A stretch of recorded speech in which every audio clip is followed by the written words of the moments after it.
ज्ञान और वैराग्य समस्त प्रकार के गुण अपने आप परिलक्षित होने लगता है। किस लिए? केवल भगवान के, दूसरे वाला देखो ना, प्लेन वाला है,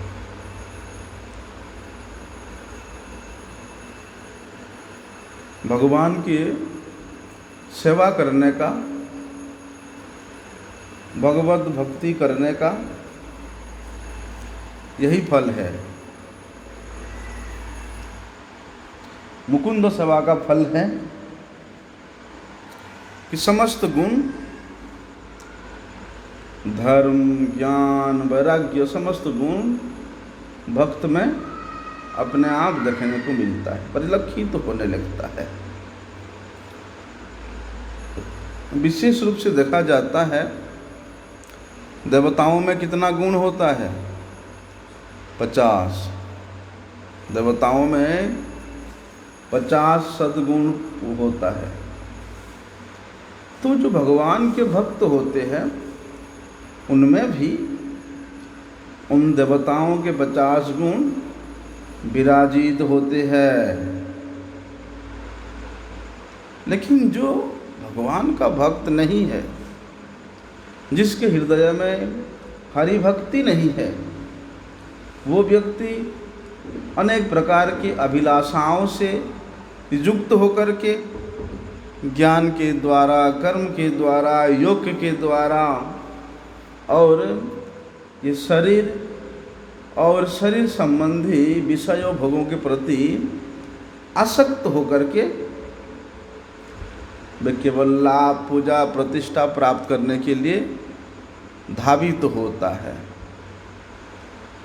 उसके लिए बेचैन रहता है कि कहाँ लाभ, पूजा, प्रतिष्ठा मिलेगा।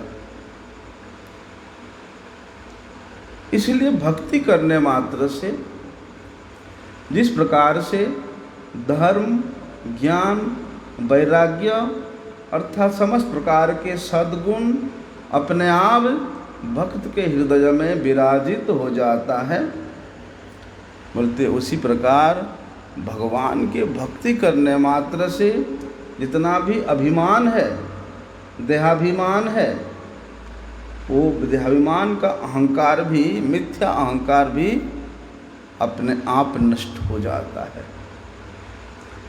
इसलिए श्रीमद् भागवत में मनु जी महाराज ने ध्रुव जी महाराज से ये बात बताते हैं कि त्वं प्रत्यगात्मनि तदा भगवती अनंत आनंद मात्र उपपन्न समस्त शक्तौ भक्तिम विधाय परमाम सनकैर अविद्या ग्रंथिम विवेत्स्यति ममाहमिति प्ररुणाम।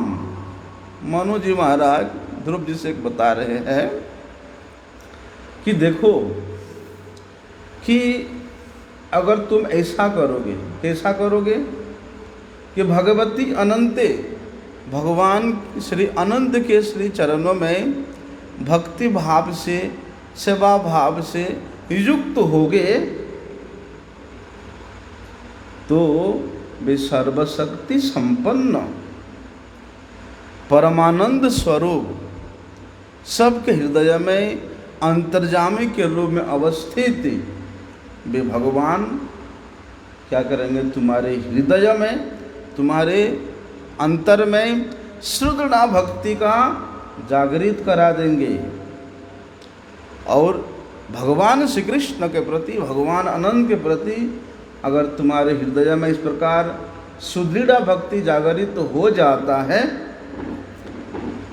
तो तुम्हारे अनंत जन्मों के जो अविद्या का ग्रंथि है, अविद्या कहाँ से होता है? अनित्य वस्तुओं में आसक्त होने से।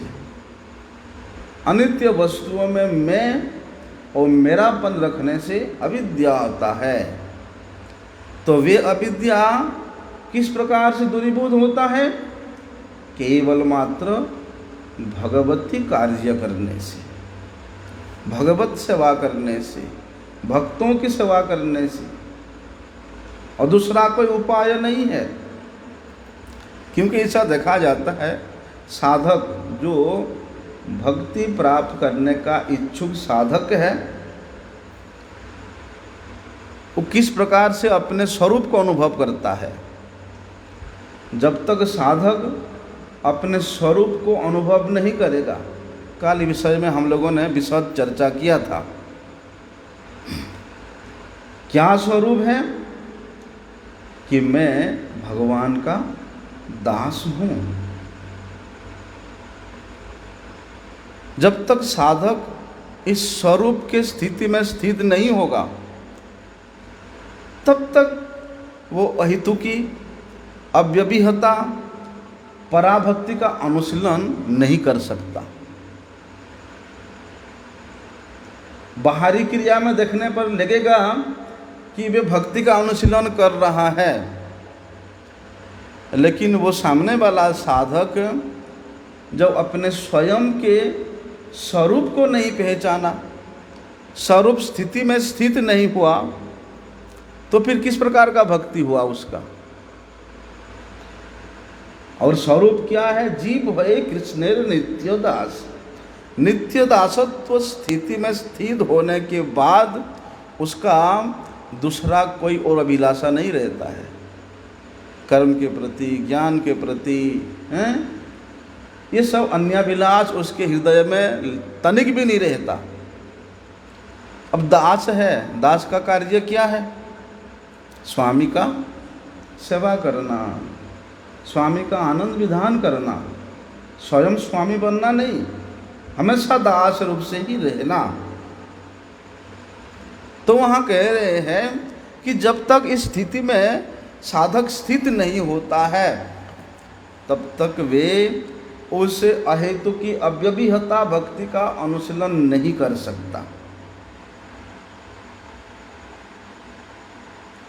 लेकिन सहज रूप से अपने स्वरूप का अनुभव करने वाला व्यक्ति सहज रूप से, सरल रूप से उस अविद्या के ग्रंथि को छेदन कर देता है, जिस अविद्या से बार बार इस जन्म और मरण रूपी चक्र में भटकना पड़ता है। तो ज़्यादा कुछ नहीं है, केवल अपने स्वरूप को अनुभव करो और स्वरूप को अनुभव करके उसके अनुसार अपने जीवन को चलाओ। लेकिन स्वरूप विस्मृति होकर के यही सोचोगे, मैं तो संसार का दास हूँ, मैं मेरे परिवार का दास हूँ, तो संसार प्रकृति जन्य विषय वस्तुओं के प्रति आप अगर अपना संबंध को प्रगाढ़ित करोगे, तो स्वयं के स्वरूप से विस्मृत होकर के आप पुनरपि जननम पुनरपि मरणम ये वाली चक्कर में पड़ जाओगे। इसलिए अज्ञानतावश जब ज्ञान नहीं होता है, क्या ज्ञान नहीं होता है कि मैं कौन हूँ, मैं किस लिए यहाँ आया हूँ, मेरा क्या कर्तव्य है, भगवान कौन है, भगवान के साथ मेरा क्या संबंध है। जब इन विषयों के प्रति हम ज्ञातव्य नहीं रहते, ज्ञान नहीं जान पाते, तो ऐसी अज्ञानता के कारण ये जीव इस जड़ शरीर को लेकर के, जड़ शरीर संबंधी व्यक्ति वस्तु विशेष को लेकर के मैं और मेरेपन में डूबा रहता है। उसी में वे अपना आसक्ति को, अपने रुचि को, अपने अनुरक्ति को, अपने ममता को लगाता रहता है। लेकिन जब उसको ज्ञान हो जाता है कि नहीं नहीं नहीं, मैं तो भगवान का दास हूँ, मुझे तो अपने कर्म, मुझे अपना अविद्या, अपना अज्ञान, मुझे ये जगत का दास बना दिया है, और यहाँ गधे जैसा परिश्रम इसीलिए कर रहा हूँ कि उनका आनंद विधान करने के लिए, परिवारी जनों का, लेकिन जिस क्षण ज्ञान होता है कि नाना मैं तो भगवान का दास हूँ, तो अपने उस प्रकृत नित्य स्वरूप में स्थित होकर के जीव फिर ममत्व बुद्धि किसके साथ रखेगा? भगवान के साथ रखेगा। अविद्या से ग्रस्त होकर के वो संसार के व्यक्तियों के प्रति ममत्व बुद्धि रखेगा। इसलिए कल हम लोग इस गुण के ऊपर विचार किया था कि जब तक इस प्रकृति जात सत्व, रज और तमो, ये तीनों गुण के अंदर में रहेगा जीव, तब तक वो गुण ही उसके परिवर्तनशीलता होने के कारण उसके हृदय के भाव को, उसके मन के स्थिति को उसी गुणों के अनुसार परिवर्तन कराता रहता है, घुमाता रहता है। लेकिन कहते हैं कि साधक भक्त को ये तीनों गुणों को अतिक्रम करके साधु संग के प्रभाव से उस निखिल शक्ति संपन्न भगवान के चरणों में अगर भक्ति हो जाता है, वो निखिल रस संपन्न भगवद नाम रस का आस्वादन करने में समर्थ होता है, फिर किसी भी प्रकार से उसको ये संसार के त्रिताप, ये संसार के दुख उसको बेचैन नहीं कर पाते हैं। इसलिए क्या करना है? आत्मदर्शी होकर के, निर्गुण होकर के, प्राकृत गुणों से रहित होकर के और अप्राकृत गुणों से युक्त होकर के भगवान अच्युत का, भगवान अनंत का खोज करना है, अन्वेषण करना है। और अन्वेषण करने का माध्यम क्या है? भक्ति। भक्ति के द्वारा, साधु संग के द्वारा अपने स्वरूप को अनुभव करके, स्वरूप के स्थिति में स्थित होकर के वे भक्ति को भगवान को अन्वेषण करना है। इसलिए श्रीमद् भागवत में सनत कुमार पृथु महाराज को बताते हैं कि देखो कि यत पाद पंकज पलाश विलास भक्त्या कर्माशयम ग्रंथिम उत्ग्रथयन्ति संतः तद्वन्न रिक्त मतयो यतयो अपि रुद्ध स्तोत्रो गणस्तमरणम भज वासुदेवम। सनत कुमार, सनत, सनंदन, सनातन और सनत कुमार, ये चारों कुमार बता रहे हैं पृथु महाराज को कि देखो भगवान के चरणों से, उनके चरण कमलों का जो नखाग्र है, अंगुली दल के नखाग्र से जो छटा निकलता है, उस छटा का जो स्मरण ही मात्र करता है तो उसके कोटि कोटि जन्मों के कर्म के वासना के द्वारा जो ग्रंथि बंधा हुआ है वो खुल जाता है, केवल स्मरण करने मात्र से। क्योंकि वे चारों कुमार जब प्रथम बार इस बात को अनुभव किया, क्योंकि वे तो ब्रह्मर्षि थे, ब्रह्मानंदी थे, ब्रह्मभूत थे, वे तो आत्माराम थे। लेकिन जैसे ही वे चारों कुमार वैकुंठ में प्रवेश किया और वैकुंठ के द्वार पे जाते ही भगवान के श्री चरणों में अर्पित श्री तुलसी का सुगंध उनके नासांध्र के द्वारा उनके हृदय में प्रवेश किया, तो इतनी हजारों जन्मों के जो योग का सिद्धि था वो भस्मीभूत होकर के उनको भगवान के दास बनाने को मजबूर कर दिया। भगवान के चरण कमल के अंगुली दल के नखाग्र का, नख के अग्रभाग का केवल उनके जो छटा निकलता है, उस छटा का स्मरण करने मात्र से बोलते अनंत जन्मों के कर्म वासना के द्वारा हमारे हृदय के अंदर में जो एक गांठ बन गया है, उस गांठ को छेदन करने में समर्थ होता है। क्या समर्थ होता है? केवल भगवान के नखाग्र का स्मरण करने से। और जो लोग भक्ति से रहित है, निर्विषयी है, इस प्रकार के लोग इस विषयों सुखों से अपने आप को संयमित करके, अपने आप को दूरीभूत करके, कठोर से कठोर साधना के द्वारा भी, कठोर से कठोर तपस्या के द्वारा भी बोलते उस कर्म वासना के ग्रंथि को छेदन नहीं कर पाती है। लेकिन भक्त केवल भगवान के पाद पंकज के उस अंगुली दल के नखाग्र का स्मरण करके जो वस्तु को प्राप्त कर लेता है, उसको उन निर्विषयी भगवत भक्ति रहित योगी जन हजारों वर्ष कठोर तपस्या करके भी नहीं प्राप्त कर पाते हैं। इसलिए वहाँ कहते हैं सनत कुमार गुगन कि स्रोतो गुणस्तमरणम भज वासुदेवम।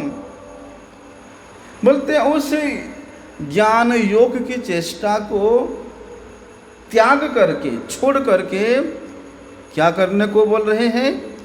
भज वासुदेवम, भगवान श्री कृष्ण का भजन करो, उनका सेवा करो, उनके नामों का चिंतन करो। क्योंकि भगवत भक्ति के द्वारा जो वस्तु प्राप्त कर सकते हैं, वो वस्तु ना योग के द्वारा, ना सांख्य के द्वारा, ना दान के द्वारा, ना परिग्रह के द्वारा, ना तपस्या के द्वारा नहीं प्राप्त कर सकते। इसलिए भगवान कहते हैं मेरा भक्ति ही केवल मात्र मेरे तत्व को जान सकता है। मेरे तत्व को जानने के बाद फिर कभी इच्छा ही नहीं करता कर्म, ज्ञान, योग, तपस्या इन सब के प्रति अपना समय को व्यतीत करने के लिए। इसलिए भगवान भगवत गीता में बताते हैं एक जगह में कि भक्त्या माम अभिजानाति। जब भगवान के विषय में हम साधु के मुख से भगवती कथा का श्रवण करेंगे तो अपने आप भगवत तत्व के प्रति उस श्रद्धालु जीव के हृदय में एक आकर्षण का भाव पैदा होता है। विशेष रूप से देखा जाता है, संसार के भी उदाहरण ले लो, कोई व्यक्ति के विषय में हो, कोई वस्तु के विषय में हो, जब उसके महिमा को, उसके तत्व को, उसमें क्या रहस्य उसको नहीं जानेंगे, नहीं पढ़ेंगे, नहीं सुनेंगे, तब तक उस व्यक्ति वस्तु के प्रति आकर्षण नहीं होता है। बल्कि उसी प्रकार भगवान के साथ तो हमारा नित्य संबंध है, अनादि काल से भगवान के साथ हमारा संबंध है। लेकिन उस संबंध को भूल करके हम लोग इस जगत के चाकचक्यमय भोग के पदार्थों को देख करके आकर्षित होकर के भगवान के प्रति जो एक आकर्षण है, जो अनुराग है, उसको हम भूल गए हैं। इसलिए जब साधु के मुख से भगवत तत्व को श्रवण करेंगे तो अपने आप भगवान के प्रति एक आकर्षण होगा।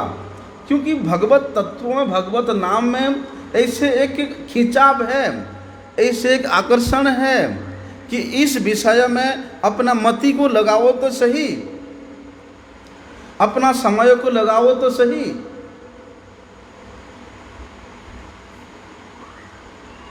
इसलिए कहते हैं ना, कृषि भूवाचक शब्द नश्य निवृत्तिवाचक। कृष्ण ऐसा एक शब्द है जो कि जीव को आकर्षण करता है, ना ही केवल आकर्षण करता है, आकर्षण करके उस कृष्ण नाम के अंदर में क्या रस है उसका आस्वादन कराता है। इसलिए जीव विशेष रूप से भगवत तत्व के प्रति आकर्षण होता है, अनुराग होता है, तो वैसे ही भगवान के प्रति समर्पित हो जाता है।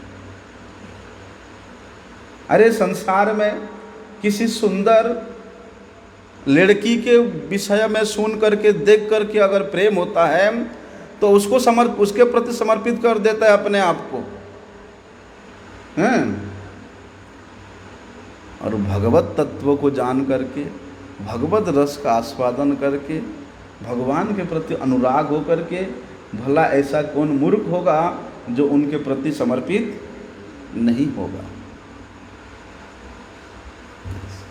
इसलिए कहते हैं कि जब जीव इस प्रकार परिपूर्ण रूप से, निष्कपट रूप से भगवान के चरणों में समर्पित हो जाता है तो फिर वो अपना अलग कोई अस्तित्व देखता ही नहीं है।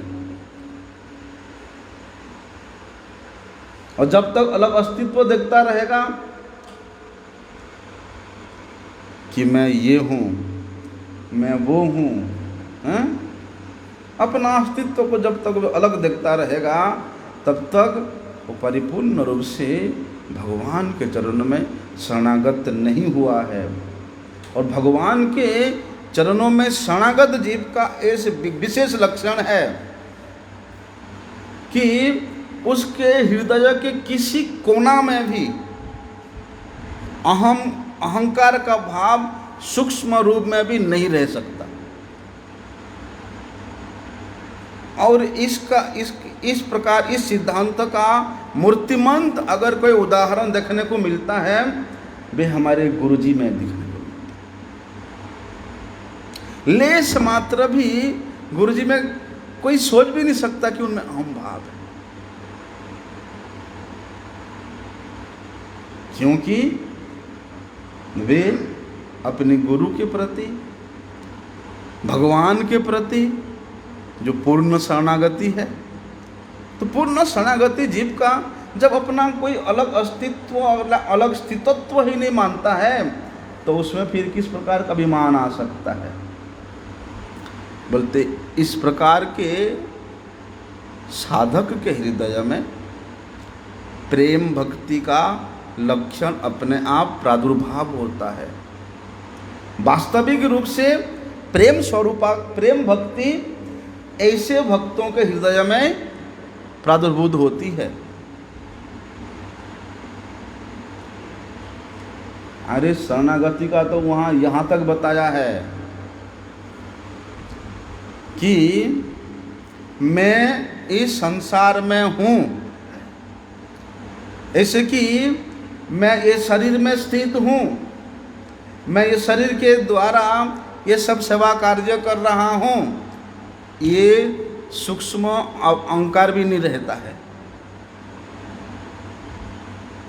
वहाँ पर तो ऐसा रहता है कि वे मुझे किसी भी प्रकार से रखे,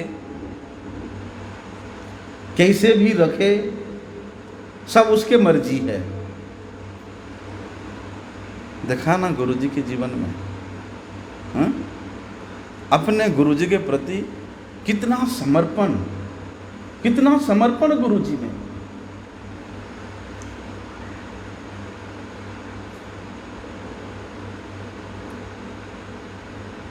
इसलिए प्रेम स्वरूपा प्रेम भक्ति ऐसे भक्तों के हृदय में भंडार के रूप में रहता है। केवल वे ही लोग परमात्म तत्व को, भगवत तत्व को बोधगम्य होने के कारण वे दूसरे को बोधगम्य करा सकते, जान सकते हैं। इसलिए ऐसे जो गुरु होता है, केवल ऐसे गुरुओं के श्री चरणों में शरणागत होने से भगवत तत्व का ज्ञान प्राप्त होता है। और जो स्वयं अभिमानी है, अहंकारी है, अशरणागत है, ऐसे गुरु नामधारी व्यक्तियों के पास कभी भी मंगल नहीं हो सकता है। इसलिए शास्त्र बताया है कि समित पाणी श्रोत्रियम ब्रह्मनिष्ठम। श्रोत्रियम मतलब श्रुति, स्मृति, इतिहास, पुराण में भगवत तत्व के विषय में जितना भी प्रमाण है उसमें वे परिपूर्ण रूप से पारंगत हैं और वे ब्रह्मज्ञ हैं। अर्थात भगवत तत्व को परिपूर्ण रूप से जिन्होंने हृदयंगम किया है, अनुभव किया है, ऐसे साधन। अरे ये तो उत्तम भक्त का लक्षण है। उससे पहले का जो स्थिति आता है भगवत गीता में हम लोग सुनते हैं, ब्रह्मभूत प्रसन्न आत्मा, कि ब्रह्मभूत अवस्था में साधक का संसार के प्रति किसी प्रकार का संबंध नहीं रहता है। ब्रह्मभूत अवस्था को प्राप्त करके साधक संसार के समस्त संबंध को त्याग देता है। लेकिन संसार के संबंध त्यागने पर भी उसमें कुछ अभिमान रहता है। क्या अभिमान? कि मैं ब्रह्म हूँ, मैं निर्विकार हूँ, मैं सुख, इस प्रकार के मैं एक सूक्ष्म अहंकार का भाव उनमें रहता है। लेकिन जब तक इतनी सूक्ष्म अहम भाव उसके हृदय में रहता है तब तक वे पराधीन रहता है। भगवान के अधीन तब तक नहीं हुआ है वे। जहाँ मैं नाम के कोई चीज आ जाता है कि मैं ये कर दूंगा, मैं वो कर दूंगा, मैं ये ले लूँगा, वो ले लूँगा, ये मैं शब्द जहाँ पर आ जाता है वहाँ पर फिर भगवत शरणागति का, कि मैं भगवान का अधीनता स्वीकार नहीं किया, अभी तभी प्रमाण हो जाता है। इतना सूक्ष्म विचार है भक्ति के राज्य में, हम लोग विचार नहीं करते हैं। बोलते हैं जो शुद्ध भगवत भक्त है, उस शुद्ध भगवत भक्त के स्टेज से बहुत पहले ही ये ब्रह्मभूत अवस्था आता है, बहुत पहले आता है। तो उस ब्रह्मभूत अवस्था को अतिक्रम करके भक्त भक्ति की अवस्था तक पहुंचता है। लेकिन ब्रह्मभूत अवस्था तक पहुंच करके अगर वहीं पर रह जाता है वो मैं, तो फिर वो वहीं पर ही फंसा रहता है। लेकिन उस ब्रह्मभूत अवस्था में भी, उस आत्मानंद अवस्था में भी, उस आत्माराम अवस्था में भी अगर उसको सौभाग्य क्रम से भगवत भक्तों का संग प्राप्त हो जाए और भगवत भक्तों के मुख से भगवती कथा श्रवण करने को प्राप्त हो जाए, तबे ब्रह्मभूत साधक भी अहम मम भाव को त्याग करके वे भी भगवान की भक्ति करने में लग जाता है।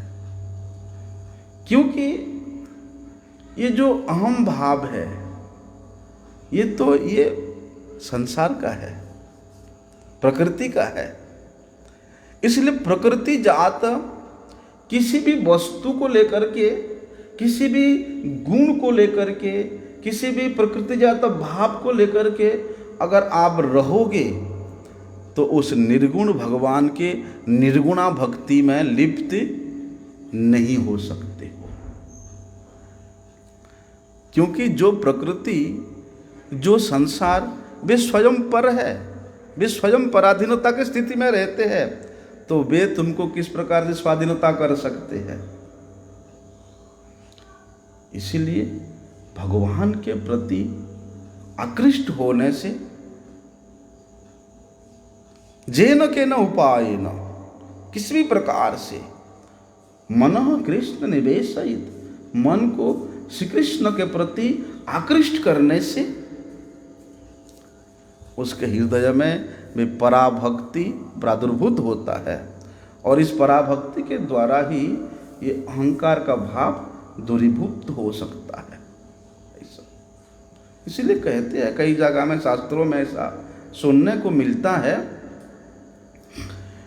कि अगर प्रेम भक्ति प्राप्त करना चाहते हैं तो ये अभी का जो अंतर का जो मल है इसको त्यागना पड़ेगा। आज हम लोग तुलसीदास के बारे विषय में बात कर रहे थे कि प्रेम भगति जल बिनु रघुराई, प्रेम भगति जल बिनु रघुराई, अभिमंतर मल कबहु न जाई।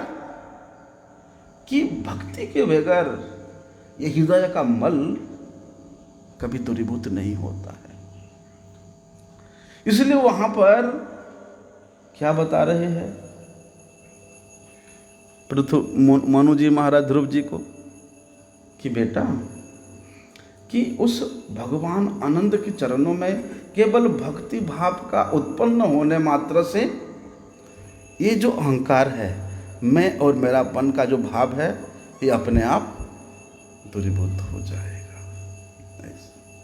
इसलिए कहते हैं कि इस प्रकार के अहंकार का भाव जब तक हमारे हृदय में रहेगा तब तक हम लोग भगवत तत्व का वास्तविक अर्थ को नहीं समझ सकते।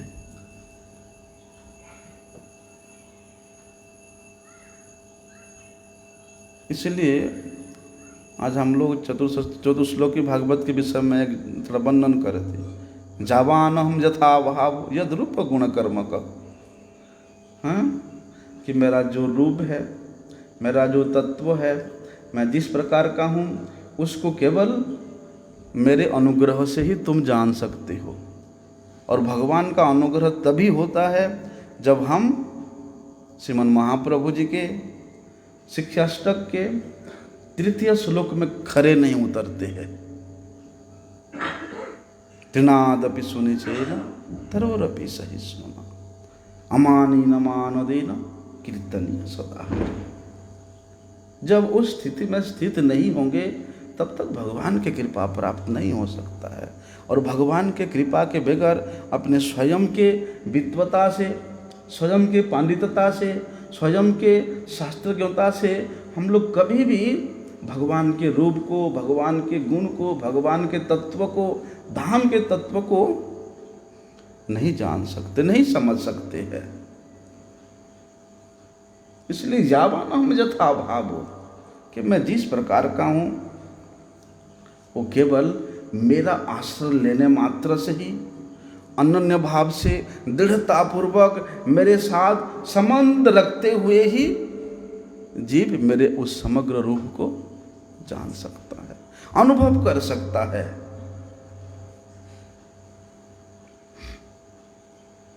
इसीलिए कहते हैं कि जीव का भगवान के प्रति जो एक अपनापन है, जो रति प्रीति या आकर्षण है, ये अपनापन अपने आप रहता है, स्वतः रहता है, इसको बनाना नहीं पड़ता। संसार के लिए तो किसी से प्रेम करना है तो बनाना पड़ता है, दिखाना पड़ता है कि मैं तुमको प्रेम करता हूँ। उसको थोड़ा प्रसन्न करने के लिए उसके मुताबिक करना पड़ता है, दिखाना पड़ता है कि देख मैं तुझे कितना लव करता हूँ। हाँ, लेकिन भगवान के साथ हमारा जो एक अपना आकर्षण है, रति है, मति है, प्रेम है, अनुराग है, वे स्वतः सिद्ध है, अपने आप है। लेकिन इस प्रकृति जात व्यक्तियों से संबंध रखने के कारण हम लोग भगवान के साथ जो स्वतः सिद्ध अपनापन है उसको भूल जाते हैं, विमुख हो जाते हैं। और भगवान से उस अपनापन को भूल जाने के कारण संसार में आसक्त होकर के संसार के प्रति अपनापन मान लेते हैं। यहाँ मान लेते हैं और वहाँ वो नित्य है। और संसार के प्रति अपनापन मानने से तो यहाँ आकर्षण होता है, जिस आकर्षण को कई प्रकार से लोग व्याख्या करते हैं, वासना के रूप में, स्पृहा के रूप में, कामना के रूप में, आशा, तृष्णा, ये सब के रूप में संसार में लोग उसको व्यक्त करते हैं। लेकिन मूल में है आकर्षण। इसलिए कृष्ण भूवाचक शब्द नश्य निवृत्तिवाचक। कृष्ण ऐसा शब्द है कि जिसके संपर्क में आने से ही वे आकर्षण करता है। चुंबक का गुण है कि वे लोहे को आकर्षण करेगा ही करेगा। बोलते हैं कृष्ण नाम, कृष्ण शब्द का ऐसा ही आकर्षण है कि उसके आसपास में आने से वो आकर्षण करता ही है। इसलिए कहते हैं ये संसार के जो वासना है, जो प्रकृति है, प्रकृति जात जो पदार्थ है, ये क्षणभंगुर है। ना ही केवल क्षणभंगुर, ये परिवर्तनशील भी है। और ना ही परिवर्तनशील केवल दुखदायी भी है। मैं कुछ साल पहले गोकुल महामठ मठ में रहते थे, तो वहाँ पर एक हमारे दादू जैसा एक संत वहाँ भी रहते थे। तो वो बताते थे, और दूसरे मठ के थे वो, कि हमारे बंगाल में कहीं उनके मठ था, हमारे मठ के पास में एक बुजुर्ग दंपत्ति रहते थे, स्वामी स्त्री। मठ के बाजू में ही उनका घर था। तो जो दंपत्ति में से जो बूढ़ी माताजी थी, वो आके मठ में कहती थी, महाराज कि जब मैं नया नया शादी करके आया था, जब मैं जवान था, तब ये मेरे पति बुढ़ा अगर एक मिनट भी नहीं देखता था तो मुझे ढूंढता था, कहाँ गई कहाँ गई कहाँ गई बोल के। अभी बुजुर्ग हो गई हूँ, बुढ़ी हो गई हूँ, तो मुझे अपने आँखों के सामने देखना ही नहीं चाहता है। तो ऐसा परिवर्तनशील है ये जगत, ऐसा क्षणभंगुर है। लेकिन जब जीव अपना स्वरूप में स्थित हो जाता है, जीवात्मा,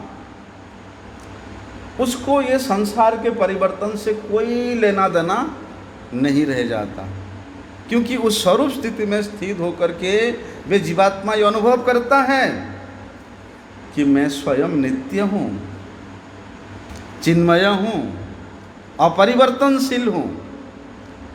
किसी भी अवस्था में, किसी भी स्थिति में मैं परिवर्तन नहीं होता हूँ। लेकिन वे अपरिवर्तनशील नित्य स्थिति होने पर भी, ये जैसे होता ना, अगर लोहा क्या होता, कई बार पानी में पड़े पड़े जंग लग जाता है ना, है तो लोहा, लेकिन वो नमक पानी के संस्पर्श में आने के कारण जंग लग जाता है। बोलते उसी प्रकार ये जीवात्मा भी अपरिवर्तनशील होने पर भी, ये परिवर्तनशील प्रकृति जात व्यक्ति विशेष के संपर्क में आते वो भी मान बैठता है ऐसा, हाँ, कि मैं भी परिवर्तनशील हूँ, आकृष्ट हो जाता है।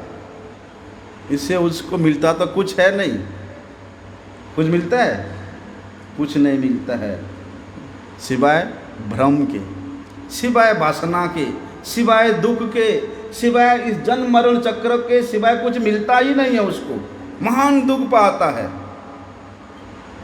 तो इस महान दुख से छूटने के लिए, इस महान विपत्ति से अपने आप को परित्राण करने के लिए भक्तिविनोद ठाकुर जी महाराज इस श्लोक को वहाँ बताते हैं कि यद पाद पंकज पलाश विलास भक्त्या कर्मा सजम ग्रथिम उर्ग्रथयन्ति संतः तद्बन्न रिक्त मतयो यतयो अपि रुद्धम स्तोत्रो गुणस्तमरणम भज वासुदेवम।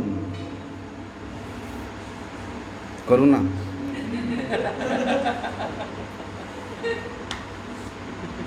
कि भैया अगर उस महान दुख से बचना चाहते हो तो एक ही उपाय है, वो है स्तोत्र गुणाम स्तमरणम भज वासुदेवन। भगवान वासुदेव के भजन में लग जाओ, भगवान श्री कृष्ण के नाम कीर्तन में लग जाओ, उनके गुण महिमा को श्रवण करने में लग जाओ। उसके सिवा दूसरा कोई उपाय है ही नहीं। मंशा कल्पतरुभ्यश्च कृपा सिंधुभ्यश्च पतितानां पावनेभ्यो वैष्णवेभ्यो नमो नमः।